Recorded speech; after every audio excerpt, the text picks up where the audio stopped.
ওকে। তো আজকে আমাদের যে টপিকটা যেটা নিয়ে আমরা ডিসকাস করছি সেটা হচ্ছে ক্লাসিক্যাল মেকানিক্স। তো এটা আজকে আমার প্রথম লেকচার। অলরেডি আমি ক্লাসিক্যাল মেকানিক্স স্টার্ট করে দিয়েছি, বাট আমার যেহেতু প্রথম দুটো ক্লাস রেকর্ড করা নেই, তোমরা প্লেলিস্টে দেখেছো যে 3 আর 4 নম্বর লেকচার আগে এসে গেছে। তো বিকজ আমার না ক্লাস রেকর্ড করা ছিল না প্রথম দুটো লেকচার, তো তাই জন্য আমি কি করছি না, একটা রাফ প্রেজেন্টেশন তোমাদের সামনে তুলে ধরছি, যে যেটার ওপর আমি একটু মুখে জিনিসটাকে বুঝিয়ে তোমাদের রেকর্ড করে দিচ্ছি। তো আমার নাম হচ্ছে স্বরাজ মুখার্জি। তো আজকে আমরা স্টার্ট করছি একটা নতুন টপিক, যেটা হচ্ছে যে ক্লাসিক্যাল মেকানিক্স। তো ক্লাসিক্যাল মেকানিক্স শুরু করার আগে আমাদের একটু ফিজিক্সের ব্যাপারে জানা যাক। তো ফিজিক্স জিনিসটা কি? তো ফিজিক্সে পড়া কি হয়? Physics is nothing but study about all the phenomenas of nature, মানে প্রকৃতিকে নিয়ে স্টাডি করাটাকেই এক কথায় বলা হয় ফিজিক্স। তো ফিজিক্স কথাটার এক অর্থ কি না, নেচার।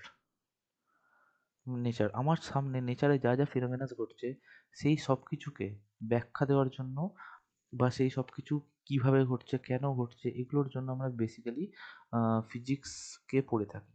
তো এই ফিজিক্স কথাটা, নামটা যে ফিজিক্স, এটা এসছে তোমরা গ্রিক দার্শনিক অ্যারিস্টটলের নাম শুনে থাকবে। তো তিনি জানো, অ্যারিস্টটল কি না, খুব বড় একজন দার্শনিক ছিলেন। তো তিনি প্রচুর দেশ ঘুরেছেন, বিভিন্ন ন্যাচারাল এবং বিভিন্ন পরিবেশের বিভিন্ন ন্যাচারাল ফিনোমেনাসগুলোকে ব্যাখ্যা দেওয়ার চেষ্টা করেছেন তিনি। এবং এই জিনিসগুলো ব্যাখ্যা দেওয়ার জন্য তিনি কি করেছিলেন না, তার কিছু লেখা বই ছিল। লাইক সেগুলো একটা তিনি গ্রন্থ, আমরা যেমন গ্রন্থ উপন্যাস বলি, তো তিনিও তেমনি এরকম একটা গ্রন্থাগারে part one, part two, part three করে করে মোট অনেক, প্রায় 100-এর ওপর প্রায় এরকম পার্টে বিভক্ত করেছিল, এবং প্রত্যেকটা পার্টের নাম দিয়েছিল ফুজিক। তো সেই ফুজিক থেকে ফিজিক্স কথাটা এসছে। ওকে, গ্রিক ওয়ার্ড। তো সেখানেরই এই ফিজিক্সের আন্ডারে আমাদের পরবর্তীকালে তোমরা যারা ফিজিক্স নিয়ে এগোতে চাও, বা তোমরা যারা এই এন্ট্রান্সের জন্য শুধু পড়ছো, নিট, জেনফাস, ডব্লিউবিজেই অ্যান্ড এটসেট্রা, তো তোমাদের হয়তো এই যে বিভাগগুলো জেনে রাখা এমন কোনো দরকারই কিছু না। জাস্ট আমি একটা ইন্ট্রোডাকশন দিচ্ছি। অবভিয়াসলি আমি ক্লাস অনেক ডিটেলসে আলোচনা করেছিলাম, বাট যেহেতু এটা একটা রাফ প্রেজেন্টেশন, আমি এখানে তোমাদের শর্টের ওপরই বলবো। তো আমাদের যেটা টপিক, যেটা নিয়ে আমরা ডিসকাস করবো, সেটা হচ্ছে ক্লাসিক্যাল মেকানিক্স। এর আন্ডারে এছাড়াও ফিজিক্সের আর কি কি ভাগ হয়: kinetic theory of gases and thermodynamics. এরই একটা অ্যানালজি, মানে থার্মোডিনামিক্সকে যদি, থার্মোডিনামিক্স টপিকটাকে আমি যদি আরো একটু বাড়াই, এরই একটা অ্যানালজি কি হয় না, স্ট্যাটিস্টিক্যাল মেকানিক্স।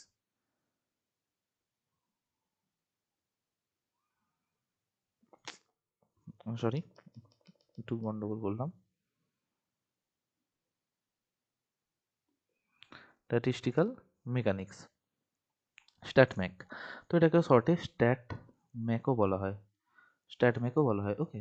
তো স্ট্যাটিস্টিক্যাল মেকানিক্স, অ্যান্ড এই স্ট্যাটিস্টিক্যাল মেকানিক্স একটা টপিক গেল, যেটা আমরা থার্মোডিনামিক্সকে যদি আরেকটু এক্সপ্লিসিটলি বা অ্যানালজিক্যালি আরও এক্সটেন্ড করি, তো সেটা সেখানে আমরা ম্যাক্রোস্কোপিক, মাইক্রোস্কোপিক ভেরিয়েবলস বা সেই সব নিয়ে, আরও ম্যাক্রোস্কোপিক ওয়ার্ল্ডের আরও জিনিসপত্র নিয়ে ডিসকাস করি স্ট্যাটিস্টিক্যাল মেকানিক্সে।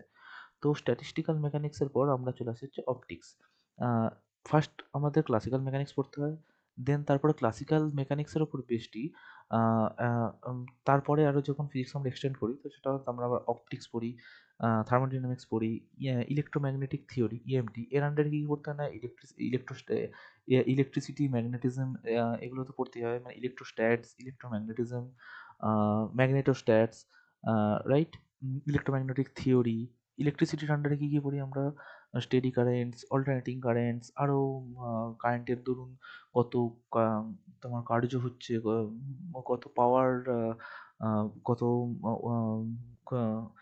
মানে কারেন্টের ধরুন কত আর কি হিট উৎপন্ন হচ্ছে, বিভিন্ন কিছু নিয়ে ডিসকাস করি। তারপরে একটা খুব ইন্টারেস্টিং টপিক থাকে, সেটা হচ্ছে ইলেকট্রনিক্স। এছাড়া যখন আমরা এবার আমরা যখন আস্তে আস্তে মাইক্রোস্কোপিক ওয়ার্ল্ডে ঢুকবো, তো মাইক্রোস্কোপিক ওয়ার্ল্ডের শুরুই হয় হচ্ছে কোয়ান্টাম মেকানিক্স থেকে। পুরো মাইক্রোস্কোপিক ওয়ার্ল্ডটাকে যে ফিজিক্সের যে ভাগের মধ্যে তোমার বিশ্লেষণ করা আছে, বা যে ভাগে ফিজিক্সের যে ভাগের মধ্যে পুরো মাইক্রোস্কোপিক ওয়ার্ল্ডকে নিয়ে ডিসকাস করা আছে, সেটা হচ্ছে কোয়ান্টাম মেকানিক্স। তাহলে এটা গেল হচ্ছে মাইক্রোস্কোপিক ওয়ার্ল্ডের জন্য। আর তাহলে ম্যাক্রোস্কোপিকের জন্য কি দেখলে, এই যে স্ট্যাটিস্টিক্যাল মেকানিক্স বললাম, এই যে স্ট্যাটিস্টিক্যাল মেকানিক্স নিয়ে আমি এইমাত্র কথা বললাম, এটা হচ্ছে তাহলে ম্যাক্রোস্কোপিকের জন্য। ঠিক আছে? তাহলে ম্যাক্রোস্কোপিক অ্যান্ড এটা হচ্ছে quantum mechanics is for microscopic. Then আমরা চলে আসবো হচ্ছে অ্যাটমিক অ্যান্ড নিউক্লিয়ার ফিজিক্স। তো কোয়ান্টাম মেকানিক্স, এবার দেখো তোমাদের কোয়ান্টাম মেকানিক্সের মধ্যে কি অ্যাটমিক অ্যান্ড নিউক্লিয়ার ফিজিক্স পড়ে? না, অ্যাকচুয়ালি কোয়ান্টাম মেকানিক্সের জন্মটা হওয়ার আগেই কোয়ান্টাম মেকানিক্সের যখন জন্ম হয়েছিল, অ্যাকচুয়ালি আমরা ধরে নিই সেটা হচ্ছে যে ফার্স্ট কোয়ান্টাম মেকানিক্যাল যে এক্সপেরিমেন্ট হয় সেটা হয় 1887-এ লেনার্ড করেছিলেন। তার আগে হার্জ একটা এক্সপেরিমেন্ট করছিলেন, সেটা ছিল 1885। তো সবথেকে ফার্স্ট বলতে পারো 1885-এ এই নিয়ে ডিসকাস শুরু হয়। দেন তারপরে 19 1905-এ গিয়ে ফাইনালি কোয়ান্টাম মেকানিক্স আমাদের চোখের সামনে একটা পূর্ণরূপে আসে আইনস্টাইনের হাত ধরে। তো এবার নেক্সট তারপর থেকে আস্তে আস্তে after quantum development of quantum mechanics আমরা অ্যাটমিক অ্যান্ড নিউক্লিয়ার ফিজিক্সের আরও ডেভেলপমেন্ট দেখতে পাই। অ্যান্ড তারপরে একটা নিউক্লিয়াসের বা একটা নিউক্লিয়ার মডেলস বা বিভিন্নভাবে তার ডেভেলপমেন্ট তারপর থেকে চলে আসে। অ্যান্ড এইগুলোর মাঝখানে এদের মাঝখানে আমার এটাকে রাখা উচিত ছিল, সেটা হচ্ছে সলিড স্টেট ফিজিক্স। অ্যাকচুয়ালি এটা একটা এক্সপ্লিসিট ওয়েতে কনডেন্স ম্যাটার ফিজিক্স নামে একটা এক্সপ্লিসিট ওয়েতে এটা পড়ানো হয়। তো সলিড স্টেট ফিজিক্স হচ্ছে যে আমার এটাকে আরও মানে অবভিয়াসলি কোয়ান্টাম মেকানিক্সের আগে এটা এসছে। তো সেখান থেকে আস্তে আস্তে যখন crystal solid state physics actually আমরা সলিডের বিভিন্ন স্টেটসের উপর আলোচনা করি। তো কনডেন্স ম্যাটার ফিজিক্স আর কি ম্যাটারের বিভিন্ন স্টেটের উপর আলোচনা হয়। তো সলিড স্টেট মানে হচ্ছে সেখানে যে সলিড স্টেট মানে ক্রিস্টাল এসব নিয়ে আমরা আলোচনা করব। অ্যান্ড তারপর পরবর্তীকালে এটা যখন ফ্লুইডে চলে আসে তখন সেটা সেখানে ফ্লুইডিটি, দেন সুপার ফ্লুইডিটি, কন্ডাক্টরদের ক্ষেত্রে কন্ডাক্টিভিটি, সুপার কন্ডাক্টিভিটি, সব কিছুই কনডেন্স ম্যাটার ফিজিক্সের আন্ডারে আসে। আর তারই একটা ছোট্ট পার্ট হচ্ছে সলিড স্টেট ফিজিক্স। ওকে। তো এই সব কিছু হচ্ছে ফিজিক্সের বিভিন্ন ভাগ। তো আমাদের যেটা টপিক সেটা হচ্ছে ক্লাসিক্যাল মেকানিক্স। তো প্রথমে ক্লাসিক্যাল মেকানিক্সে আমাদের কি পড়তে গেলে কি জানতে হবে? প্রথমে জানতে হবে ভেক্টর। ভেক্টরের পর হচ্ছে আমাকে জানতে হয় হচ্ছে যে ডাইনামিক্স। ডায়নামিক্সের আন্ডারে কি পড়ে? কাইনেমেটিক্স আর কাইনেটিক্স। ওকে। তারপর এই দুটো হচ্ছে অ্যাকচুয়ালি ডায়নামিক্সেরই ভাগ। তো কাইনেমেটিক্স অ্যান্ড কাইনেটিক্স। তো কাইনেটিক্সটাও অনেকে ডায়নামিক্সও বলে থাকে। তারপর নেক্সট হচ্ছে গ্র্যাভিটেশন, তারপর অসিলেশনস, ওয়েভস, দেন আমার হচ্ছে যে সিম্পল হারমোনিক মোশন বা হারমোনিক মোশন। এর আন্ডারে তাছাড়া আরও অনেক মোমেন্ট অফ ইনার্শিয়া, টর্ক, এই ধরনের বিভিন্ন টার্ম ইনক্লুড করে এই প্রত্যেকটা জিনিসে। তো এত কিছুর পর আমাদের শেষ হচ্ছে classical mechanics. And then classical mechanics শেষ করে আমরা আস্তে আস্তে পরের দিকগুলো এগিয়ে যাব। তো প্রথম আমার যে টপিক সেটা হচ্ছে আমরা যেটা থেকে শুরু করছি সেটা হচ্ছে ক্লাসিক্যাল মেকানিক্স। তো অ্যাকচুয়ালি ক্লাসিক্যাল মেকানিক্সের মধ্যে পড়তে গেলে আমাকে জানতে হবে মেকানিক্স জিনিসটা অ্যাকচুয়ালি কী। তো মেকানিক্স জিনিসটা অ্যাকচুয়ালি কী এটা আমাকে জানতে হবে। তো মেকানিক্স হচ্ছে যে আমরা জানি মেকানিক্সের দুটো ভাগ অ্যাকচুয়ালি। মেকানিক্সের না দুটো ভাগ, একটা হচ্ছে স্ট্যাটিক অ্যান্ড একটা হচ্ছে ডাইনামিক্স ডাইনামিক। তো স্ট্যাটিক অ্যান্ড ডাইনামিক তো আমরা আমাদের বাট আমরা interested only in dynamics, because static মানে কি? যখন একটা সিস্টেম রেস্টে আছে, ঠিক আছে, একটা সিস্টেম যখন রেস্টে আছে তখন তার যে মেকানিক্স সেটাকে আমরা বলছি স্ট্যাটিক্স। অ্যান্ড একটা সিস্টেম যখন মুভ করছে তখন তার যে ডাইনামিক্স সেটাকে আমরা বলবো হচ্ছে যে কাইনেমেটিক্স। সেটাকে তখন মুভ করছে, তখন তাকে একটা সিস্টেম যখন মুভ করছে তখন তার মেকানিক্সকে আমরা বলবো ডায়নামিক্স। তো ডায়নামিক্স অ্যাকচুয়ালি দুটো ভাগে বিভক্ত হয়, কাইনেমেটিক্স অ্যান্ড কাইনেটিক্স, যেটা আমরা দেখতে পাচ্ছি। তো অনেক সময় কাইনেটিক্সকেও অ্যাকচুয়ালি ডায়নামিক্সের আন্ডারেই ধরে নেওয়া হয়, বিকজ কাইনেমেটিক্স জিনিসটা না খুব সীমিত একটা জিনিস, খুব ছোটোবেলায় পড়ানো হয়। তো পরবর্তীকালে এরপর থেকে আমরা যখন জাস্ট নিউটনের গতিসূত্রতে যখন ঢুকে পড়বো সেখান থেকে পুরোটাই কাইনেটিক্সে চলে আসে।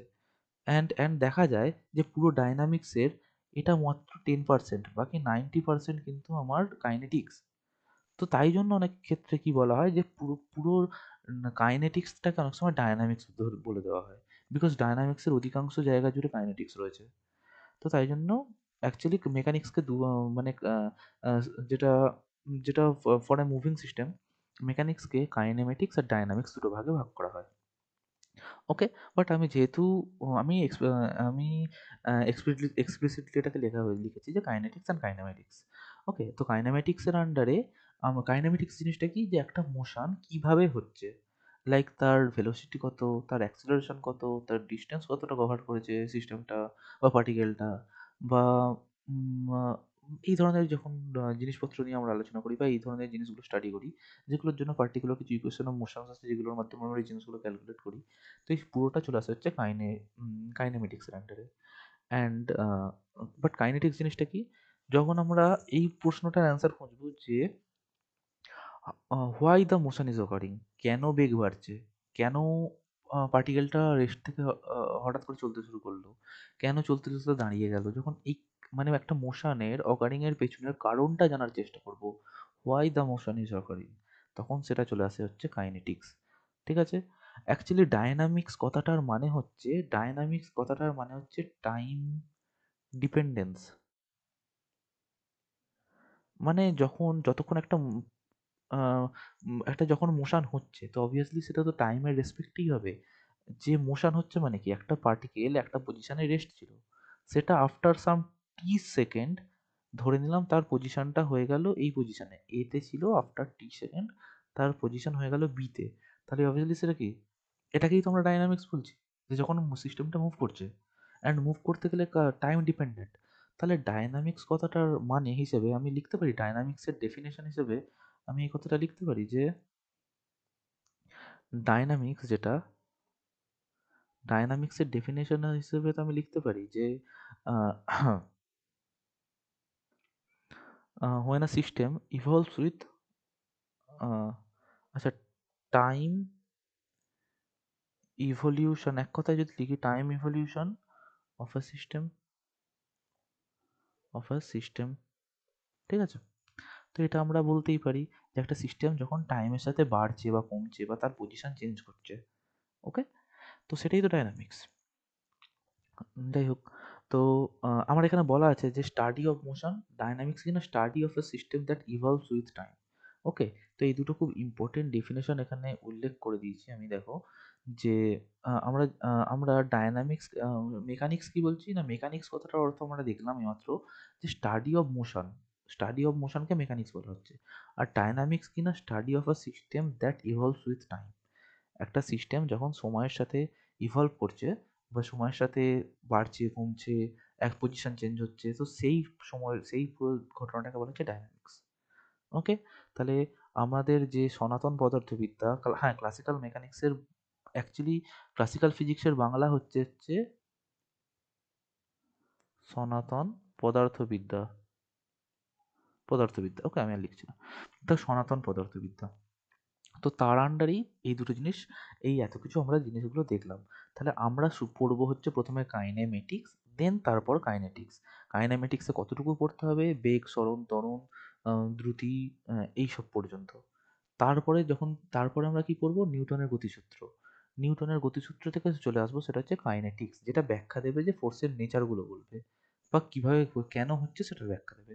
সেখান থেকে ওয়ার্ক, পাওয়ার, এনার্জি, এনএলএম আর Newton's laws of motion, work, power, energy, এই সব কিছু আমার থাকবে হচ্ছে কাইনেটিক্সের আন্ডারে। এরপরে আরো অনেক অনেক জিনিস আসবে, তো অত আমার এখানে লেখা নেই তাই ডট ডট দিয়ে দিয়েছি। ওকে, যাই হোক, তো দেখো এখানে আমি একটা কোশ্চেন দিয়েছি।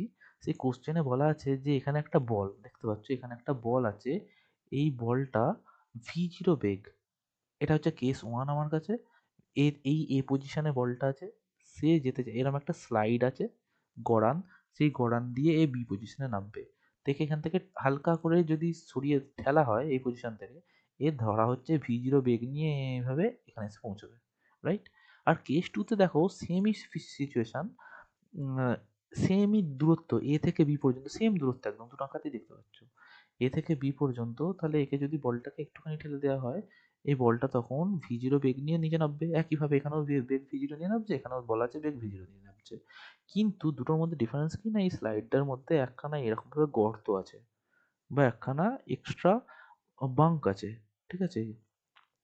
তো এই কেসটাতে এই ছোট্ট গর্তটার কেস টুতে একটা ছোট্ট মতো গর্ত আছে।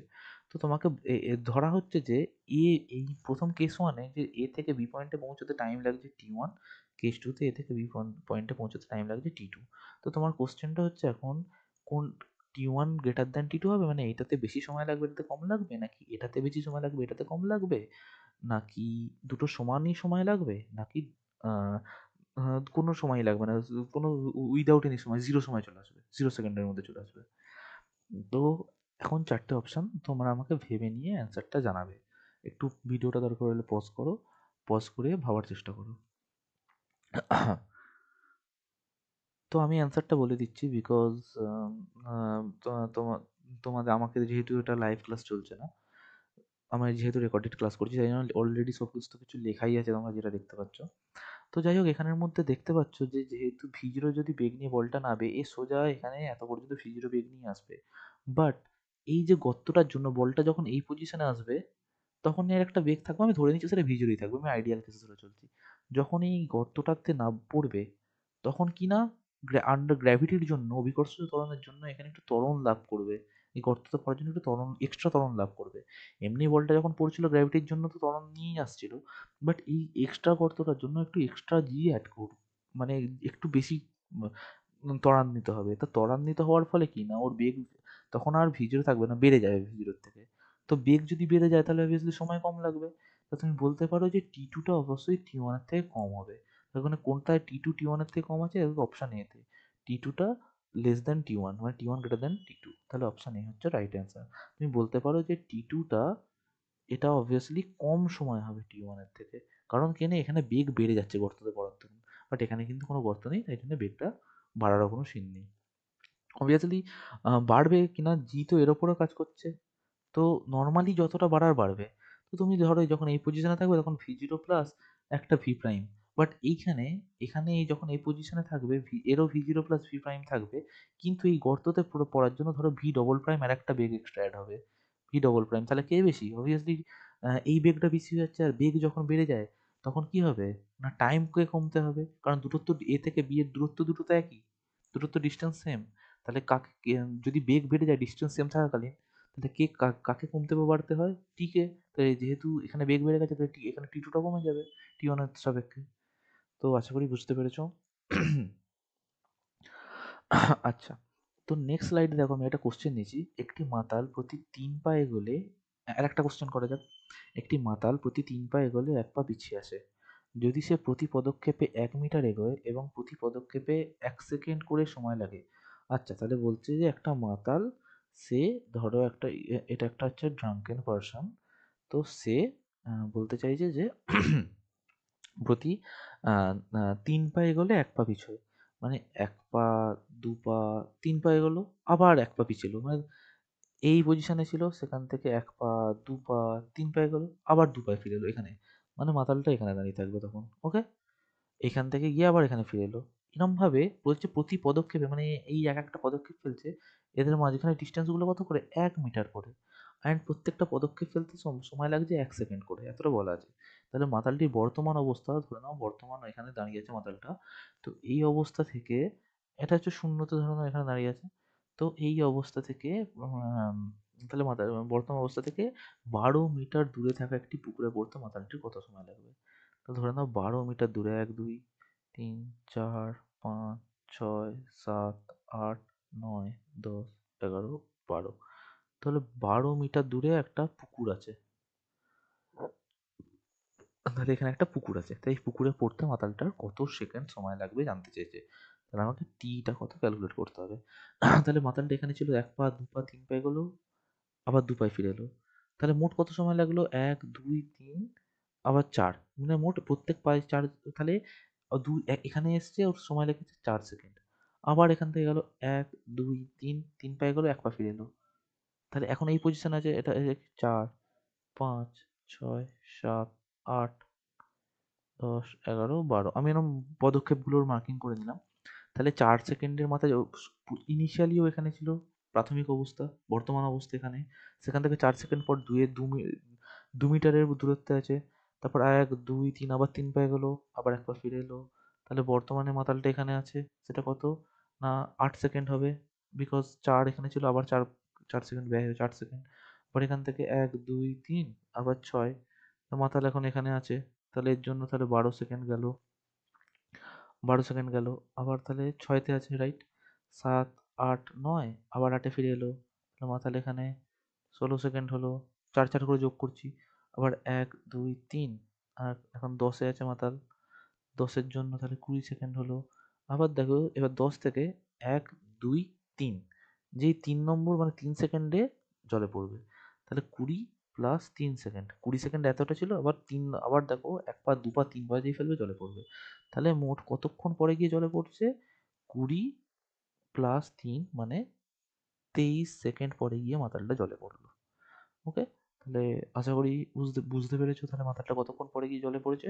তা তোমার টি এর ভ্যালু কত বেরোলো? T is equal to 23 second, 23 second পরে গিয়ে মাথাটা জলে পড়বে।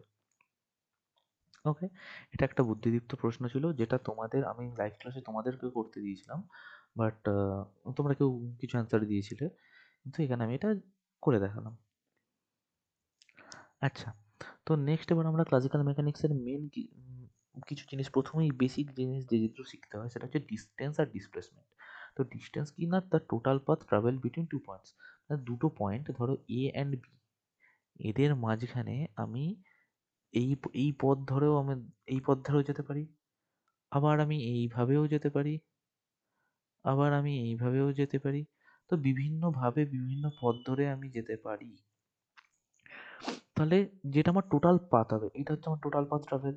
হয় হয় না হলে এটা টোটাল পাথ ট্রাভেল, বা এটা টোটাল পাথ ট্রাভেলড, বা যে কোনোভাবে যেতে পারি। তো সেই পথটাকে, যে কোনোভাবে যাওয়ার যে পথটা, সেটাকে বলা হচ্ছে ডিস্টেন্স। ওকে, এটার একক কি হয় না, মিটার। ডিস্টেন্স আমরা মাপে মিটার দিয়ে। সিজিএস, এসআই হচ্ছে মিটার, সিজিএস হচ্ছে সেন্টিমিটার, অ্যান্ড এফপিএস হচ্ছে ফুট। আর ডিস্টেন্স হচ্ছে একটা স্কেলার কোয়ান্টিটি, ঠিক আছে, যেটাকে আমরা ডি অ্যালফাবেট দিয়ে ডিনোট করি। আর ডিসপ্লেসমেন্ট কি না, the minimum distance between two points, minimum distance between two point. তাহলে দুটো, তোমরা বলো যে দুটো পয়েন্টের মধ্যে মিনিমাম ডিস্টেন্স, এ আর বি এর মধ্যে মিনিমাম ডিস্টেন্স কি হয়? অবভিয়াসলি সেটা একটা স্ট্রেট লাইন হয়, দুটো পয়েন্টের মধ্যে মিনিমাম ডিস্টেন্স। তাহলে এখানে এ আর বি এর মধ্যে মিনিমাম ডিস্টেন্স কত হবে? একটা স্ট্রেট লাইন। তো এই যে রেড কালার দিয়ে যেটা মার্ক করলাম, এটাকে বলা হচ্ছে ডিসপ্লেসমেন্ট, ঠিক আছে, ডিসপ্লেসমেন্ট। আর এই যে ব্লু কালারের যে আলাদা আলাদা যে পাথগুলো, সেগুলোকে বলা হচ্ছে ডিস্টেন্স। ওকে, তাহলে এইটা ডিস্টেন্স, এইটা ডিস্টেন্স, এটা ডিস্টেন্স, বাট এই রেড কালারের লাইনটা এটা হচ্ছে ডিসপ্লেসমেন্ট। বোঝা গেছে? যদি আমি এখান থেকে যাত্রা শুরু করি, এইভাবে এতটা গেলাম, এখান থেকে এতটা গেলাম, তাহলে এ পয়েন্ট, এটা হচ্ছে ধরো বি পয়েন্ট, আমার তাহলে ডিসপ্লেসমেন্ট কত হবে? এইটা। আর ডিস্টেন্স কত হবে? এই এই এই পাথটা, এই যে এটা, এখান থেকে এতটা, এখান থেকে এতটা, এই দুটোর টোটাল যোগটা হচ্ছে ডিস্টেন্স। স্ট্রেট লাইন ডিস্টেন্সটা এ আর বি এর মধ্যে, এটা হচ্ছে আমার ডিসপ্লেসমেন্ট। ওকে, তো ডিসপ্লেসমেন্ট বলা হচ্ছে ভেক্টর কোয়ান্টিটি। তো ভেক্টর, আমি লেকচার 3 অ্যান্ড লেকচার 4 এ কিছুটা ভেক্টর নিয়ে এক্সপ্লিসিটলি একটু ডিসকাস করেছি। তো ভেক্টর স্কেলারের যদি কিছু গন্ডগোল থাকে বা কিছু ডাউট থাকে, সেখান থেকে তোমরা ক্লিয়ার করে নিতে পারবে। তো অবভিয়াসলি আমি এখানে দেখতে পাচ্ছি যে ভেক্টর আর স্কেলার কোয়ান্টিটি ডিফাইন করছি, যে ডিনোট করছি, যেটাকে ভেক্টর কেন বলছি আর এটাকে স্কেলার কেন বলছি। তো সেটা নিয়ে যদি আমরা ডিসকাস করি, তোমরা দেখো যে ভেক্টর সাধারণত কাদের বলা হয়? ভেক্টর বলা হয় হচ্ছে যার ভ্যালু আছে, যে কোয়ান্টিটির ভ্যালু আছে, প্লাস ডিরেকশন আছে, অ্যান্ড ইনক্লুডিং দিস টু। আর একটা কথা অ্যাড করতে হয়, যে যারা ভেক্টর অ্যালজেব্রা মেনে চলে, ঠিক আছে, যারা ভেক্টর, আমি এটাকে লিখছি ওবেজ ভেক্টর অ্যালজেব্রা, এল অ্যালজেব্রা। ওকে, যারা ভেক্টর অ্যালজেব্রা মেনে চলে যেসব কোয়ান্টিটিস। আর স্কেলার কাদের বলা হয়? স্কেলার, স্কেলার হচ্ছে যে যাদের জাস্ট ভ্যালু আছে, যে কোয়ান্টিটিসের একটা ভ্যালু আছে, তো তাকে শুধু আমরা স্কেলার কোয়ান্টিটি বলি, যার কোনো ডিটেকশন নেই। তো অবভিয়াসলি ডিসপ্লেসমেন্টের ক্ষেত্রে, ডিসপ্লেসমেন্ট বা সরণ, এটার বাংলা কি না, সরণ। অনেক সময় এটাকে স্থানান্তরও বলা হয় অনেক কোশ্চেনে, স্থানান্তর, ঠিক আছে, সরণ বা স্থানান্তর, এটা কিন্তু ঘুরিয়ে ফেলা। স্থানান্তর মানে ডিসপ্লেসমেন্ট, নট ডিস্টেন্স। তাহলে তাহলে ভেক্টর কোয়ান্টিটির জন্য দেখো, তুমি দেখতে পাচ্ছ যে যেহেতু ডিসপ্লেসমেন্ট বা সরণের জন্য তুমি যদি এ আর বি এর মধ্যে একটা, আমরা কি জানি না, মিনিমাম বা স্ট্রেট দুটো পয়েন্টের মাঝখানে স্ট্রেট লাইন পাথ। তো স্ট্রেট লাইন পাথ আমি যদি এখান থেকে যাত্রা শুরু করি, আমার ডিরেকশন যাওয়ার ডিরেকশন কি এদিকেই, দেখো এটা কোথাও চেঞ্জ হয়নি, একটাই ডিরেকশন আছে। ওকে, তাহলে ভেক্টর অ্যালজেব্রা কি বলে না, একটা ভেক্টরের অ্যাসোসিয়েটেড একটাই ডিরেকশন থাকতে পারে, একটা ভেক্টরের অ্যাসোসিয়েটেড হাজারটা ডিরেকশন থাকতে পারে না। তো তো সেখান থেকে বলতে পারো যে পুরো ডিসপ্লেসমেন্ট, পুরো পথ, যাত্রার পথের দরুন আমার কোথাও দিক চেঞ্জ হয়নি, আমার দিক সেম আছে, একই দিকে আছে, দেখতে পাচ্ছ প্রত্যেকটা পয়েন্টে একই দিকে আছে। তো আমার তাই জন্য আমার তাহলে একটা ভেক্টর, তাহলে আমার যদি এ আর বি এর যে মাঝখানের যে দূরত্ব এটা যদি 50 মিটার হয়, তাহলে 50 মিটার যে ভ্যালু, এটা একটা ভ্যালু, এই ভ্যালুর করেসপন্ডিং ডিরেকশন কিন্তু একটাই, দেখো একই সেম দিকে আছে, কোথাও চেঞ্জ করেনি ডিরেকশন। তাহলে বলতে পারো যে 50 মিটার ভ্যালুর করেসপন্ডিং যে ডিরেকশনটা আছে সেটা একখানে, ডিরেকশনটা আছে সেটা জাস্ট ওয়ান, একটাই ডিরেকশন আছে, অন্য আর কোনো ডিরেকশন নেই। তো ভেক্টর অ্যালজেব্রা তাই বলে যে একটা ভেক্টর, একটা ভ্যালুর অ্যাসোসিয়েটেড একটাই ডিরেকশন থাকবে, তখনই তাকে আমরা ভেক্টর বলবো। তো সেখান থেকে বলতে পারো displacement is a vector quantity. But ডিস্টেন্সের ক্ষেত্রে তুমি একটু যদি বিচার করে দেখো, ডিস্টেন্স কি দেখছো না, দুটো পয়েন্টের মধ্যে এরকম একটা ডিস্টেন্স, মানে এরকম একটা পাথ এ আর বি পয়েন্টের মধ্যে। তুমি দেখো একটু, যদি আমি যদি এটাকে জুম করি, যদি এটাকে জুম করি, দেখতে পাবে, যদি একটু জুম করি, উম, উম, দেখো আমি একটু অন্য কালার নিলাম। এই যে এই পয়েন্ট থেকে যাত্রা শুরু করলে, যখন তুমি এইখান থেকে যাত্রা শুরু করে এইখানে এলে, তোমার যাত্রাপথের ডিরেকশন এই দিকে। তারপর তুমি যখন এই পয়েন্টে গেলে, তোমার যাত্রাপথের ডিরেকশন এই দিকে। তুমি যখন এই পয়েন্টে, তোমার ডিরেকশন এই দিকে। তুমি যখন এই পয়েন্টে, তোমার ডিরেকশন এই দিকে। যখন এই পয়েন্টে তোমার ডিরেকশন এই দিকে, রাইট? এই পয়েন্টে যখন ডিরেকশন এই দিকে, এই পয়েন্টে যখন ডিরেকশন এই দিকে, এই পয়েন্টে যখন ডিরেকশন এই দিকে, অ্যান্ড এই পয়েন্টে যখন ডিরেকশন, তখন তোমার ডিরেকশনটা কোন দিকে হচ্ছে? অ্যান্ড যখন তুমি দেখো এই পয়েন্টে, তখন তোমার ডিরেকশন এই দিকে। তো প্রত্যেকটা মোমেন্টে মোমেন্টে তোমার ডিরেকশন চেঞ্জ করছে। আশা করি এটা বুঝতে পেরেছো, প্রত্যেকটা মোমেন্টে মোমেন্টে তোমার ডিরেকশন চেঞ্জ করছে, রাইট?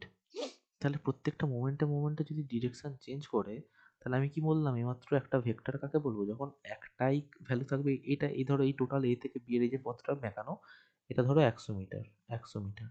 তাহলে 100 মিটার একটা ভ্যালু, এর করেসপন্ডিং 1 2 3 4 করতে করতে ধরো 50খানা, 50টা ডিরেকশন আছে, ডিরেকশন, তার 50টা ডিরেকশন আছে। সেটা তো তাহলে অবভিয়াসলি একটা ভেক্টর হবে না। এটা কি একটা ভেক্টর হবে? হবে না, নট ইকুয়াল টু সাইন। এটা অবভিয়াসলি কখনোই একটা ভেক্টর হতে পারে না। কেন হতে পারে না? আমি মাত্র বললাম ভেক্টরের ক্রাইটেরিয়া এটাই যে একটা ভ্যালুর করেসপন্ডিং একটাই ডিরেকশন থাকবে, একটা ভ্যালুর সাথে একটাই ডিরেকশন থাকবে, তবেই সেটা ভেক্টর, আদারওয়াইজ সেটা ভেক্টর নয়। তো তাই জন্যই ডিস্টেন্স কথাটা, ডিস্টেন্স হচ্ছে আমার স্কেলার কোয়ান্টিটি। তাই জন্যই এটা হচ্ছে ডিস্টেন্স, অ্যান্ড এটা হচ্ছে আমার স্কেলার কোয়ান্টিটি। ওকে, এটা আমরা ভেক্টর কখনোই বলতে পারি না। তাহলে আশা করি বোঝা গেছে ডিস্টেন্স আর ডিসপ্লেসমেন্ট। তো আমি যদি এদের ইউনিট ডিমেনশন নিয়ে একটু কথা বলি, তো ডাইমেনশন হয় এদের এল, তোমরা জানো ডাইমেনশনকে সবসময় থার্ড ব্র্যাকেটের মধ্যে রাখা হয়। তো ডিসপ্লেসমেন্ট, ডিস্টেন্স দুজনকার ডাইমেনশন এল, দুজনকার unit same, metre centimetre foot, and এটাকে আমি এস অ্যালফাবেট দিয়ে ডিনোট করি। অবভিয়াসলি ডিফারেন্সটা কোথায়? একটা স্কেলার কোয়ান্টিটি, একটা ভেক্টর কোয়ান্টিটি। ওকে। তো নেক্সট আমরা আরো কিছু জিনিস দেখবো। প্রথম আসবো হচ্ছে দ্রুতি বা স্পিড। তো দ্রুতি বা স্পিড সাধারণত আমাদের কি হয় না, ডিস্টেন্স বাই টাইম, মানে ওপরে দেখো একটা স্কেলার আছে, স্কেলার তলায়ও একটা স্কেলার, তাহলে স্কেলার বাই স্কেলার, তো অবভিয়াসলি দ্রুতিও আমার কি হয়ে যাবে না, স্কেলার কোয়ান্টিটি হয়ে যাবে, রাইট? ডিস্টেন্সও স্কেলার কোয়ান্টিটি, টাইমও স্কেলার কোয়ান্টিটি, তো ধরো যদি ডিভিশন নিই সেটা আমার স্কেলারই দেবে। তো দ্রুতি হচ্ছে আমার স্কেলার কোয়ান্টিটি। দ্রুতিকে কিভাবে ডিফাইন করা হয় না, ডিস্টেন্স বাই টাইম। তাহলে এটা হচ্ছে স্কেলার কোয়ান্টিটি মিটলো। ইউনিট কি হবে না, ইউনিট দেখো উপরে হচ্ছে যে উপরের ইউনিট মিটার, তলার ইউনিট সেকেন্ড। যদি সিজিএস হয় এটা সেন্টিমিটার হয়ে যাবে। যদি ফুটে যদি যদি এফপিএস হয় তাহলে উপরে একটা ফুট হয়ে যাবে। তো তাই জন্য তাহলে মিটার পার সেকেন্ড, এসআই হচ্ছে মিটার পার সেকেন্ড, সিজিএস এ centimetre per second, and FPS এ ফুট পার সেকেন্ড। টাইমের ইউনিট তো অলওয়েজ অলওয়েজ সেকেন্ডই আমরা ইউজ করি। তাহলে ডাইমেনশন উপরে দেখো এল আছে, মানে কি মিটার আছে, বা সেন্টিমিটার আছে, মানে লেন্থের ইউনিট, লেন্থের ডাইমেনশন এল হয়। তাহলে টাইমের ডাইমেনশন ক্যাপিটাল টি। তো যদি দুটোকে ডিভিশন নিই তাহলে L T to the power minus one simply, দেখো ডাইমেনশন হয়ে যাবে L T to the power minus one, right? Next আসবো হচ্ছে আমরা ভেলোসিটি। ভেলোসিটি বা বেগ। তো ভেলোসিটি হচ্ছে ভেক্টর কোয়ান্টিটি। কেন ভেক্টর কোয়ান্টিটি? দেখো উপরে ডিসপ্লেসমেন্ট আছে, তলায় টাইম আছে, ডিসপ্লেসমেন্ট হচ্ছে ভেক্টর কোয়ান্টিটি, ভেক্টর কোয়ান্টিটি, আর তলায় হচ্ছে স্কেলার কোয়ান্টিটি। তাহলে ভেক্টর বাই স্কেলার অবভিয়াসলি আমাকে একটা ভেক্টরই দেয়, ভেক্টর বাই স্কেলার অবভিয়াসলি একটা ভেক্টর কোয়ান্টিটি দেয়। তো সেখান থেকে আমি বলতে পারি ভেলোসিটি হচ্ছে আমার একটা ভেক্টর কোয়ান্টিটি, যার ইউনিটও সেম হবে। উপরে ডিসপ্লেসমেন্ট হচ্ছে লেন্থের ইউনিট, লেন্থের ইউনিট মিটার, তলায় টাইমের ইউনিট সেকেন্ড, তো মিটার পার সেকেন্ড এসআইতে, সিজিএস সেন্টিমিটার পার সেকেন্ড, আর এফপিএস এ ফুট পার সেকেন্ড।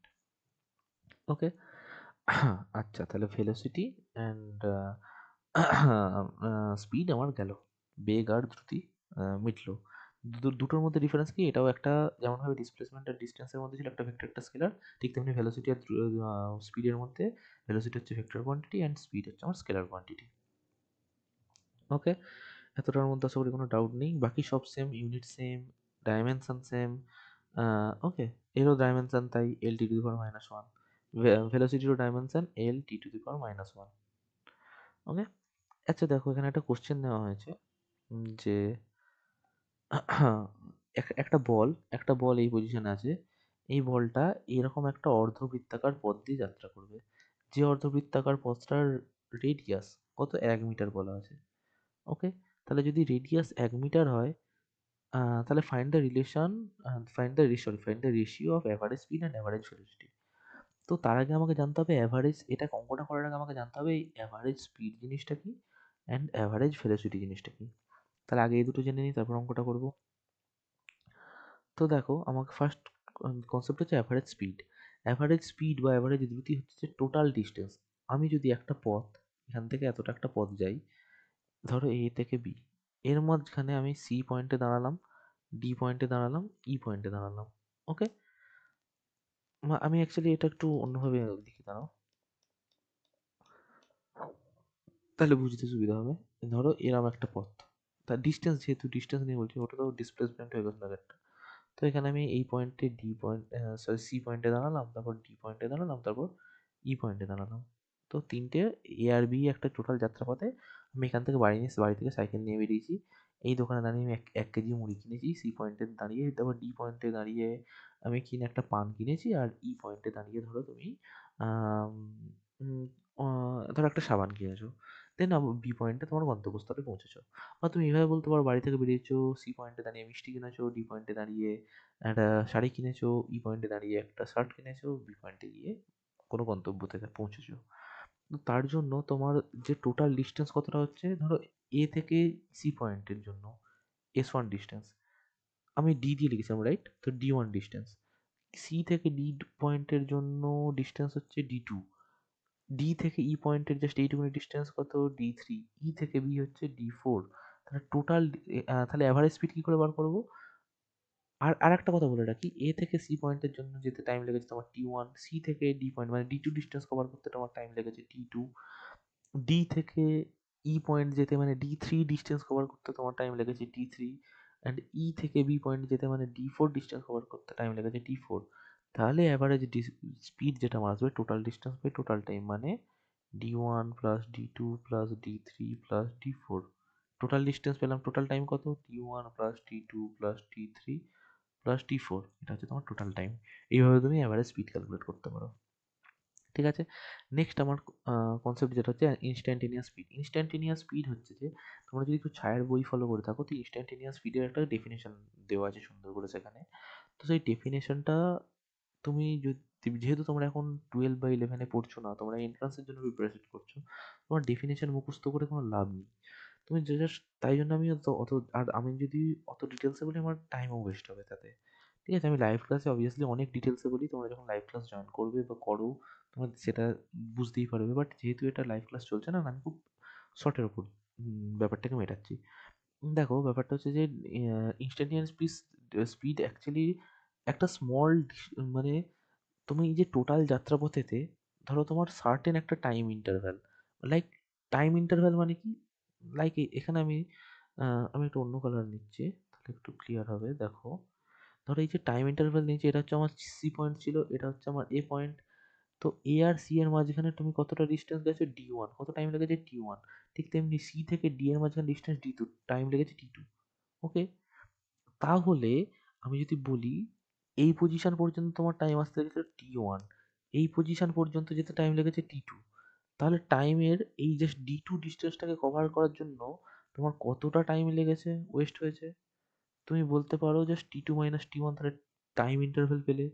অ্যান্ড এই টোটাল ডিস্টেন্সটা যদি তুমি ধরে নাও, এখান থেকে এতটা একটা সার্টেন x2, আর এখান থেকে এই পয়েন্ট থেকে এতটা যদি তুমি ধরে নাও x1, তাহলে তোমার এইটুকুনি ডিস্টেন্স কত হবে, এখান থেকে টোটাল এতটা x1 মাইনাস এখান থেকে এতটা x2, সরি, এখান থেকে এতটা x2 মাইনাস এখান থেকে এতটা x1, তো ডিএক্স তখন আমি বলতে পারবো যে x2 minus x1 by t2 minus t1, এটা হয়ে যাবে আমার তোমার ইনস্ট্যান্টেনিয়াস স্পিড। তোমাকে আমি বললাম যে এইটুকুনি টাইম ইন্টারভ্যাল t2 আর t1 এর মাঝে টাইম ইন্টারভ্যালের মধ্যে তোমার ইনস্ট্যান্ট স্পিড কত ছিল, তো that is called instantaneous speed. কোনো একটা সার্টেন টাইম ইন্টারভ্যালের মধ্যে মধ্যে তোমার যে স্পিড, খুব ছোট্ট ইন্টারভ্যালের মধ্যে তোমার যে স্পিড, সেটা হচ্ছে তোমার ইনস্ট্যান্টেনিয়াস স্পিড, রাইট? তো সেটাকেই আমরা জানি ডিএক্সডিটি দিয়ে লেখা হয়। এই যে limit TT tense to zero কেন হচ্ছে, এটা অবভিয়াসলি আমি যদি ইলেভেনে যখন আমাকে এরকম কেউ একটা লিখে দিত আমিও বুঝতে পারতাম না। তো তাই জন্যে আহ, এটার না ডিটেলস বা এটা কেন লিখছে বা কি অ্যাকচুয়ালি এই কথাটার মানে কি, লিমিট ডিটি টেন্স টু জিরোর, limit dt tends to zero dx dt, এগুলো না আমি এখন ডিসকাস করছি না। যদি তোমরা চাও অবভিয়াসলি আমি করে দেবো, বাট এটা রেকর্ডেড ক্লাস, তো আমি সেটা এখন ডিসকাস করবো না। তো আমি তাই জন্য আবারও বলছি তোমরা লাইভ ক্লাস জয়েন করবে অবভিয়াসলি প্রত্যেক দিন, এগুলো এই ধরনের ডিটেলসগুলো ডিসকাস করার জন্য বা জানার জন্য, সরি আমি ডিসকাস তো করি। আচ্ছা, নেক্সট হচ্ছে অ্যাভারেজ ভেলোসিটি। অ্যাভারেজ ভেলোসিটি জিনিসটা হচ্ছে যে টোটাল একই অ্যাভারেজ ডিস্টেন্সের অ্যাভারেজ স্পিডের সাথে সমান, জাস্ট এখানে ডিস্টেন্সের জায়গায় এখানে আমি ডিসপ্লেসমেন্ট ইউজ করবো, total displacement by total time. তাহলে ধরো এখান থেকে একটা এই যে একটা ডিসপ্লেসমেন্ট দেখিয়েছি এ থেকে বি এর মাঝখানে, মাঝখানে তুমি সিতে চপ খেতে দাঁড়িয়েছো, ডিতে সিঙ্গারা কিনতে দাঁড়িয়েছো, বিতেও কোনো একটা গন্তব্যস্থলে পৌঁছেছো। তোমার এইটুকুনি ডিস্টেন্স ডিসপ্লেসমেন্ট যদি S1 হয়, আমি তো এস দিয়ে লিখছি, রাইট?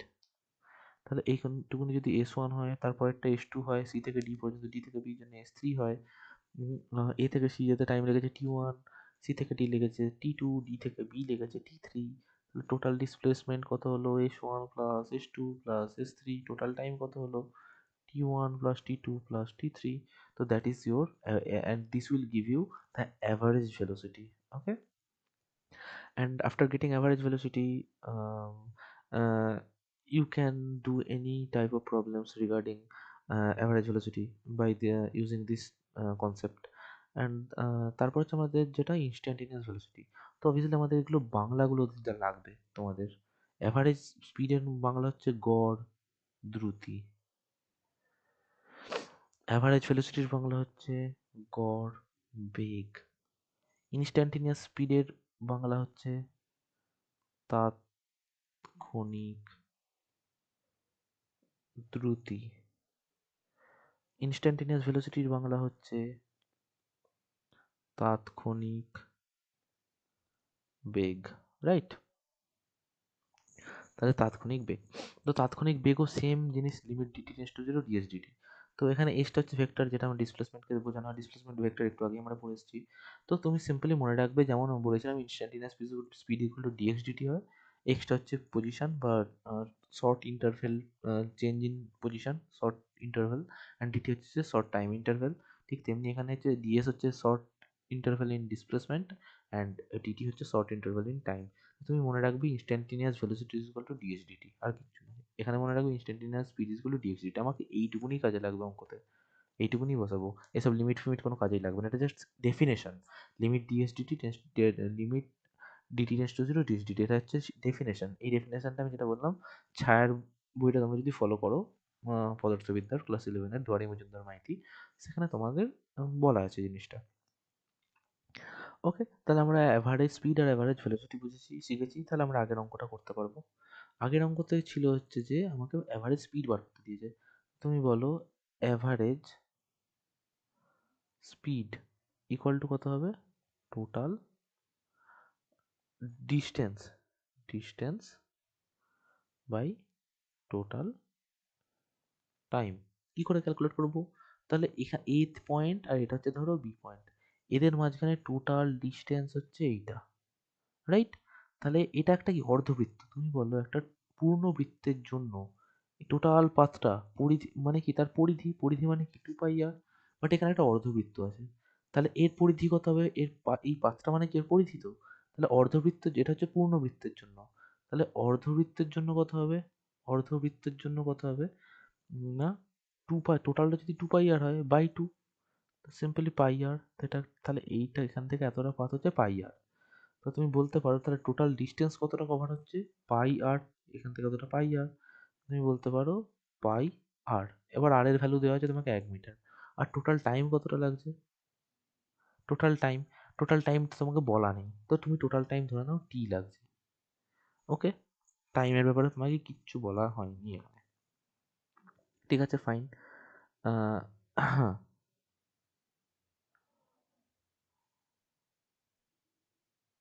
তো টি ধরে নাও। এখানে আর একটা জিনিস যদি উল্লেখ করা থাকতো যে আহ, আচ্ছা, এখানে একটা জিনিস মিসিং, সেটা হচ্ছে যে এই যে জিনিসটা 1 মিটার পার সেকেন্ড না, এটা কেটে দাও। এটা ভুল দেওয়া আছে। এটা ধরো এটা দেয়া থাকা উচিত t=1 সেকেন্ড। ধরে নাও t=1 সেকেন্ড এদিকেও লাগছে, আর যদি আমরা ডিসপ্লেসমেন্ট যখন দেবো তখন t=1 সেকেন্ড। তা বসিয়ে দাও তাহলে pi into one by t= যদি ওয়ান বসিয়ে দাও এটা, অ্যাভারেজ স্পিড কত হলো π মিটার পার সেকেন্ড, রাইট? তাহলে অ্যাভারেজ ভেলোসিটি ক্যালকুলেট করতে পারবো আমরা। অ্যাভারেজ ভেলোসিটি কত হবে? অ্যাভারেজ ভেলোসিটি কি ছিল? Total displacement by total time, right?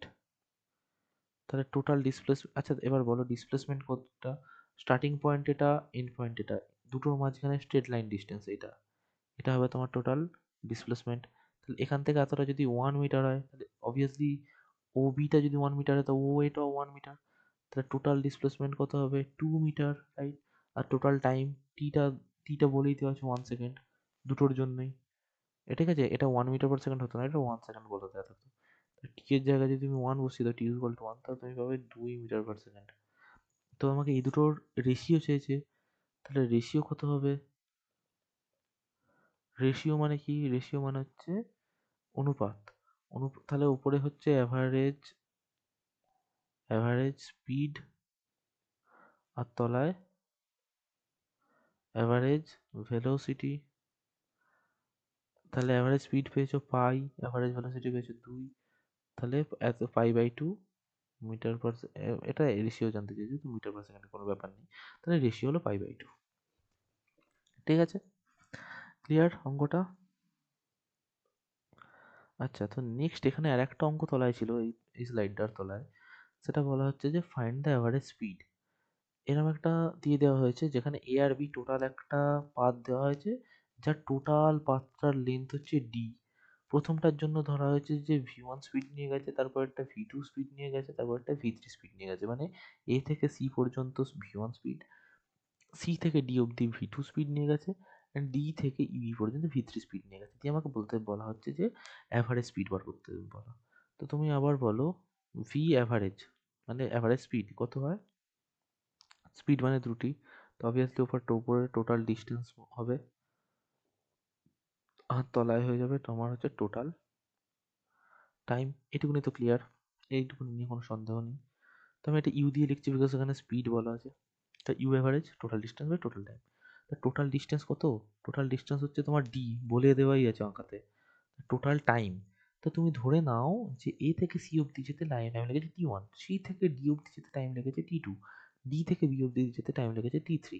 তাহলে টোটাল টাইম কত হবে তোমার? t1 plus t2 plus t3। এটি এই বেরোলো হচ্ছে তোমার average speed, but t1 t2 t3 value আমি জানি না। ওকে, আমাকে পার করতে হবে। তাহলে t1 t2 t3, তুমি বলো distance is equal to, distance is equal to t is equal to কি হয়? Hmm, vt, ut, through the speed into time. ওকে, but velocity into time displacement equal ডিস্টেন্সের কথা, distance equal to speed into time. তাহলে এইটাকে যদি দেখো, তুমি দেখতে পাচ্ছ যে একটা পাথ, টোটাল পাথ ডিটাকে সমান তিনখানা ভাগে ভাগ করা আছে। তাহলে এক একটা পাথ মানে এসিটা কত হয়ে যাবে? d/3, সিডিটা কত হয়ে যাবে? d/3, ডিবিটা কত হয়ে যাবে? d/3। তাহলে আমি বলতে পারি যে তখন তার জন্য করেসপন্ডিং প্রত্যেকটার জন্য ইকুয়েশন কি হবে? u1 t1, d2 is equal to u2 t2, and d3 is equal to u3 t3। তাহলে d1 d2 d3 এই তিনজনেই d/3 করে, এইটুকুনের জন্য d1 d/3, d2 d/3, d3 d/3। তাহলে সেখান থেকে আমি বলতে পারি d/3 is equal to u1 t1, এখান থেকে বলতে পারি d/3 is equal to u2 t2, and finally d/3 is equal to u3 t3। সেখান থেকে আমি বলতে এখান থেকে আচ্ছা ইউ ইউ না, এখানে তো V1 V2 V3 তো আছে, সরি। তো একটা ভি হবে, V1 V2 and V3। তো সেখান থেকে তুমি T1 কত লিখতে পারো, এদিকে বাই করে দাও, তাহলে D/3 V1। T2 কত হবে, D/3 V2। অ্যান্ড T3 কত হবে, D/3 V3। দেখো এদিকে তুমি V1 V2 V3 K by করে দিয়েছো এবারে, পেয়ে গেছো, সেটা বসিয়ে দাও। তাহলে D/3 U1, sorry V1, V1 V2 V3 তো দেওয়া আছে, D/3 V2 plus D/3 V3। এখান থেকে ডি কমন নিয়ে তুমি উপর নিচ ক্যান্সেল আউট করে দিতে পারো, করে দেওয়া যাক। আমি ডি কমন, ওপরে ডি আছে, তলা থেকে একটা ডি কমন নিলাম, তাহলে পড়ে থাকবো 1/3 V1 plus 1/3 V2 plus 1/3 V3, right? তো দেখো ডি ডি ক্যান্সেল আউট হয়ে গেল, তোমার কাছে অ্যান্সার কি পড়ে রইলো, 1/1/3 V1 plus 1/3 V2 plus 1/3 V3। এই হলো তোমার অ্যান্সার, অ্যান্সার যেটা তোমার বেরোলো অ্যাভারেজ স্পিডের। ওকে, আচ্ছা, তোমাদের যেখানে যে অসুবিধা হবে সেটা তোমরা আর কি ইয়ে দেখে করে নিও, মানে ভিডিওটা পজ করে একটু দেখে নিও, আমাকে যেহেতু একটু তাড়াতাড়ি করতে হচ্ছে তাই জন্য। আচ্ছা যাই হোক, নেক্সট হচ্ছে তোমাদের যদি এরকম একটা গ্রাফ দিয়ে দেয়, যেটা ধরো তোমাকে গ্রাফটা দেওয়া আছে ভি ভার্সেস টি এর গ্রাফ। তোমাকে একটা ফর্মুলা আমি এইমাত্র বললাম, ডিস্টেন্স হোক বা ডিসপ্লেসমেন্ট হোক, সেটা is equal to S is equal to vt হয়। যদি এসটাকে তুমি ডিস্টেন্স ধরো, তখন এটা ভিটা হয়ে যাবে কিনা স্পিড। যদি এসটাকে তুমি ডিসপ্লেসমেন্ট ধরো, তখন ভিটা হয়ে যাবে হচ্ছে তোমার velocity. Like S is equal to vt, এটাকে আমি ধরছি এসটা হচ্ছে আমার ডিসপ্লেসমেন্ট, ভিটা হচ্ছে ভেলোসিটি। আর ডি ইজ ইকুয়াল টু হচ্ছে ইউটি, সরি, ডিটা তো ভেক্টর অবভিয়াসলি নয়। ডি ইজ ইকুয়াল টু ধরো তোমাকে আমি লিখলাম ইউটি। এটা হচ্ছে এসটা, এই ডিটা হচ্ছে কিনা আমার ডিস্টেন্স, ইউটা হচ্ছে স্পিড। ডিস্ট, এটা হচ্ছে স্পিড, টিটা তো টাইম, এটা হচ্ছে ডিসপ্লেসমেন্ট, এটা হচ্ছে ভেলোসিটি, রাইট? তাহলে তোমাকে যে গ্রাফ যে দুটোর দেবে, এখানে দেখো গ্রাফটা দেওয়া আছে হচ্ছে ভি ভার্সেস টি এর, ঠিক আছে, ভি ভার্সেস টি এর যদি গ্রাফ দেয়, তাহলে 3 নম্বর ভেরিয়ে কোয়ান্টিটিটা এস। এই যে গ্রাফটা দেওয়া আছে, এই গ্রাফটার তলায় যে ক্ষেত্রফলটা হবে, মানে এই দুটো পয়েন্টকে যদি আমি টি অ্যাক্সিসের ওপর বা এই অ্যাক্সিসের উপর জয়েন করে দিই, তা দেখো ভেতরে একটা এত বড় ক্ষেত্রফল পাচ্ছ, এরিয়া পাচ্ছ এত বড়। এই যে এরিয়াটা পেলে, সেই এরিয়াটা তোমাকে দেবে, এই যে এরিয়াটা পেলে, এই এরিয়াটা তোমাকে হচ্ছে দেবে, যদি ভি আর টি এর গ্রাফ, যদি ভিটা ভেলোসিটি হয়, টিটা টাইম হয়, তাহলে এরিয়াটাতে তোমাকে হচ্ছে ডিসপ্লেসমেন্ট। যদি যদি এই গ্রাফটাই তোমাকে ভি এর জায়গায় এখানে ধরো ইউ থাকতো আর এখানে টি থাকতো, তাহলে তখন এই এরিয়াটা, যে এরিয়াটা পেতে, সেই এরিয়াটা তোমাকে দিতে হচ্ছে ডিস্টেন্স দিত। ওকে, যদি এই গ্রাফটা ভি আর টি এর রেসপেক্টে না থেকে যদি এস আর টি এর রেসপেক্টে থাকতো, তাহলে এরিয়াটা তোমাকে ভেলোসিটি দিত। ওকে, মানে মোট কথা আমি বলতে চাইলাম যে তিনটের মধ্যে যে দুটো গ্রাফ দেবে, এই আরেক গ্রাফের মধ্যে যে এরিয়াটা পাওয়া যাবে কার্ভটার নিচে, যদি আমি দুটো এন্ড পয়েন্টকে জয়েন করে দিই, সেই এরিয়াটা তোমাকে অপর কম্পোনেন্টের দেয়, 3 নম্বর থার্ড কম্পোনেন্টটা দেয়। তো এখানে দুটো কম্পোনেন্টের গ্রাফ থাকলে থার্ড কম্পোনেন্টে এই এরিয়াটা হবে। ঠিক আছে, তোমাকে তাহলে কাজ কি হবে, এরিয়া ক্যালকুলেট করা। তো এই গ্রাফটা আমি দেখালাম বিকজ আমাদের যদি কখনো এরকম একটা গ্রাফ দিয়ে বলা হয় ভিআরটি এর গ্রাফে, তাহলে এস কত হবে, চারটে অপশন দেওয়া আছে, তার মধ্যে একটা অপশনে দেখলে এরিয়া আন্ডার দ্য কার্ভ আছে, বা এই কার্ভের নিচে যে এবি যে কার্ভটা দিয়েছে সবুজ রঙে দেখতে পাচ্ছ, লাইট গ্রিন কালারের, এই কার্ভের নিচের যে ক্ষেত্রফলটা, সেটা হচ্ছে তৃতীয় কম্পোনেন্টটা বা এস। ঠিক আছে, জিনিসটা একটু মজার না? তো সেটা আমি এখানে লিখেছি, দেখো distance is equal two integration UDT, displacement is equal two integration VDT. তো এই জিনিসগুলো তোমার মনে রেখে লাভ নেই বা এগুলো জেনে লাভ নেই, যতটা জানার আমি সেটা বলে দিলাম। এরিয়া আন্ডার দ্য কার্ভ তোমার থার্ড কম্পোনেন্টটা দেয় তোমাকে। আচ্ছা, এবার হচ্ছে একটা মজার অঙ্ক আছে। বলা হচ্ছে একটি কণার অবস্থান এই নিয়ম অনুসারে নির্ণীত হয়। নিয়মটা কি, x is equal two 2t² plus T plus 1। এখানে এক্সটা কি, এখানে এক্সটা তোমরা জানো হচ্ছে পজিশন বা কণার অবস্থান। টিটা কি, টিটা হচ্ছে টাইম। ঠিক আছে, তাহলে গড় দ্রুতি নির্ণয় করো, টি ইজ ইকুয়াল টু 2 সেকেন্ডে। টি ইজ ইকুয়াল টু 2 সেকেন্ডে গড় দ্রুতি নির্ণয় করতে হবে।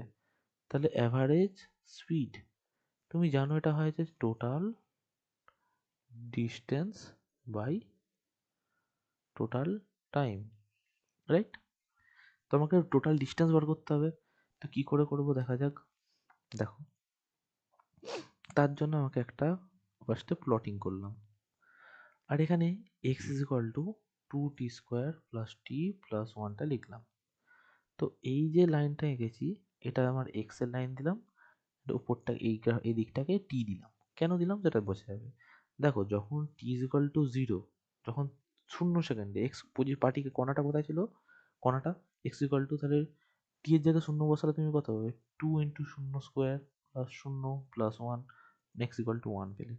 যখন টি ইজ ইকুয়াল টু 1 বসাবো তখন দেখো এক্স ইকুয়াল টু কত হবে, 2 × 1² প্লাস 1 প্লাস 1 মানে 4। ওকে, যদি টি ইজ ইকুয়াল টু 2 বসাই, আমাকে দুইতেই বার করতে দিয়েছে 2 পর্যন্ত, তো আমি 2 এর বেশি আর যাচ্ছি এগোবো না। টি ইজ ইকুয়াল টু 2 যখন বসাবো তাহলে এক্স ইজ ইকুয়াল টু কত হবে, 2 × 2² প্লাস 2 প্লাস 1 মানে 4, 8 প্লাস 2 প্লাস 1 মানে 11। তাহলে দেখো, প্রথমে টি ইজ ইকুয়াল টু 0 তে কণাটা ছিল 1 মিটারে, 1 এ গেল 4 মিটারে, 11 টি ইজ ইকুয়াল টু 2 তে গেল 11 মিটারে। তাহলে আমি যদি এখানে ছোট ছোট করে আঁকি, 1 2 3 4 5 6 7 8 11, তাহলে দেখো t is equal to 0, t is equal to 0 মানে এই পয়েন্ট হচ্ছে 0 0 পয়েন্ট, আমি দেখো লাল করে দিয়েছি, এই পয়েন্ট হচ্ছে আমার 0 0 পয়েন্ট। তো যখন টি ইজ ইকুয়াল টু 0, এটা হচ্ছে এক্স, এক্স এর জায়গায় 1 2 3 4 5 6 করতে করতে তাকে 11টা এঁকেছি। দেখো যেহেতু, তাহলে যখন t0 ছিল, টি টাইম স্টার্ট হয়নি, তখন কণাটা আমার কণাটা একটি এক্স ইকুয়াল টু 1 এ বসে আছে অলরেডি, মানে এই পয়েন্টটাতে এক্স ইকুয়াল টু 1 পয়েন্টে বসে আছে, সেটা তুমি দেখতে পাচ্ছ। তোকে এক্স এর হলে তখন 1 এসছে, তারপর যে টি 1 সেকেন্ড হলো তখন কণাটা এইখানে চলে এসছে 4-এ, তখন কণাটা এইখানে চলে এসছে। এটা 1 সেকেন্ডে ছিল, টি ইজ ইকুয়াল টু 1-এ, এটা টি ইজ ইকুয়াল টু 2-তে, t is equal, oh sorry, t is equal to এটা 0-তে ছিল এখানে, অ্যান্ড এটা হলো কত না, টি ইজ ইকুয়াল টু তোমার 1-এ, টি ইজ ইকুয়াল টু 1-এ ও 4 মিটারে এসে বসে আছে অলরেডি। আর তাহলে টি ইজ ইকুয়াল টু 2-তে কোথায় গেছে, ডাইরেক্ট দেখো 11-তে চলে গেছে। তাহলে কণাটা এখন এখানে, তাহলে টি ইজ ইকুয়াল টু 11, তাহলে oh sorry, t is equal to 2-তে তাহলে 11 মিটার এসছে, এক্স ইজ ইকুয়াল টু 11-তে আছে। তাহলে এই টোটাল আমি জানতে চাই যে টোটাল গড় দ্রুতি কত হচ্ছে বা টোটাল ডিস্টেন্স কত হচ্ছে, সেটা ক্যালকুলেট করা যাক। তাহলে টোটাল ডিস্টেন্স কত হয়েছে, তাহলে ডিস্টেন্স কাউন্ট করবো আমরা যেখান থেকে স্টার্ট করেছিল, মানে 1 থেকে স্টার্ট করেছিল, ফাইনালে কত গিয়ে পৌঁছেছে 2 সেকেন্ডে, ফাইনালিও পৌঁছেছে 11-তে। তাহলে 1 থেকে 11 ক ঘর হয়, 10 ঘর হয়, মানে 1 থেকে 11 মাঝখানে ক মিটার আছে, 10 মিটার আছে। টোটাল ডিস্টেন্স কত, 10 মিটার, ঠিক আছে। তাহলে you average total 10 metre, total time কত লেগেছে 2 সেকেন্ড, তাহলে 5 মিটার পার সেকেন্ড। এই গেল, বেরোলো আমার গড় দ্রুতি। কি বেরোলো, গড় দ্রুতি। ওকে, এটা হয়ে গেল আমার গড় দ্রুতি। বোঝা গেছে আশা করি। ব্যাকগ্রাউন্ড নয়েজের জন্য সরি, ওটা কিছু করার নেই। তো মেসে বা হোস্টেলে থাকলে এরকম চলেই। আচ্ছা, নেক্সট দেখো, তোমাদের দুটো হোমওয়ার্ক দেওয়া আছে। সেই হোমওয়ার্কের মধ্যে একটা হচ্ছে এইটা, আগের দিন যদি ম্যাথটা বুঝে থাকো তো এটা ইজিলি করতে পারবে। তো এখানে দেখো, এরকম সেম একটা দেওয়া আছে, দিয়ে বলা হয়েছে যে টোটাল লিখে নাও একটু, total T T is equal two 5 সেকেন্ডে টোটাল ডিস্টেন্স বার করবে, টোটাল ডিসপ্লেসমেন্ট বার করবে, অ্যান্ড স্পিড ক্যালকুলেট করবে। ওকে, আর একটা কোশ্চেন দেওয়া আছে যেখানে same question average speed calculate করার। ওকে, আশা করি বোঝা গেছে।